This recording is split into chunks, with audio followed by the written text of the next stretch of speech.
ഞങ്ങളുടെ ഉപജീവനം വയറുവഴുപ്പ് നടത്തുന്നതല്ലാതെ സമ്പാദ്യങ്ങളോ മറ്റു കാര്യങ്ങളോ ഒന്നുമില്ല. ഞങ്ങളെല്ലാ കാര്യങ്ങളും ഇവിടെ കൊണ്ടാണ് നടക്കുന്നത്. ഇപ്പോൾ ഇവരിത് പൊളിക്കണമെന്ന് പറയുന്നത് 3-4 വ്യക്തികളുടെ നിർബന്ധമാണ്. കോംപ്ലക്സ് പൊളിച്ചിട്ട് 8 കൊല്ലമായി.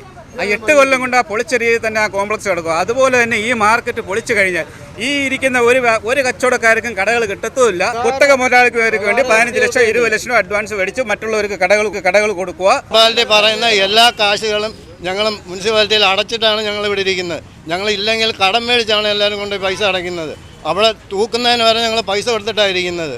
അവിടെ ലൈസൻസും പിന്നെ മറ്റുള്ള എല്ലാ രേഖകളും ഞങ്ങളുടെ കയ്യിലുണ്ട്. ഞങ്ങൾ ഒരു കാരണവശാലും ഇവിടുന്ന് മാറ്റാൻ പറ്റത്തില്ല, ഞങ്ങൾ മാറത്തുമില്ല.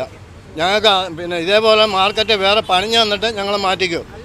അല്ലാതെ ഞങ്ങളെ കൊല്ലണം, ഞങ്ങളെ കൊല്ലേണ്ടി വരും. ഞങ്ങൾ മാറത്തില്ല, ഞങ്ങളല്ലെങ്കിൽ അവർ കൊല്ലണം. ഈ മുനിസിപ്പാലിറ്റിക്കാർ ഇന്ന് വരെ ഒന്ന് തിരിഞ്ഞു നോക്കിയിട്ടില്ല. ഇവിടെ ആ ഇലക്ഷൻ വെച്ചപ്പം ആ ഇലക്ഷൻ വന്നപ്പോഴാണ് ഇവിടെ ഞങ്ങൾ കാണുന്നവരെ. ഇന്ന് വരെ ഏതാ ഈ ചന്തയിൽ വല്ല ഉണ്ടോ ഏച്ച് കിടക്കുന്ന ഒന്നും നോക്കിയിട്ടില്ല. അവർ നോക്കിയിട്ടില്ല. ഞങ്ങൾ മാറാൻ തയ്യാറാണ്. ഞങ്ങൾക്ക് മാറത്തില്ലെന്ന് ഞങ്ങൾ പറയുന്നില്ല. ഞങ്ങൾക്ക് ഇരിക്കാനുള്ള ഇരിപ്പിടം അവർ തരട്ടെ.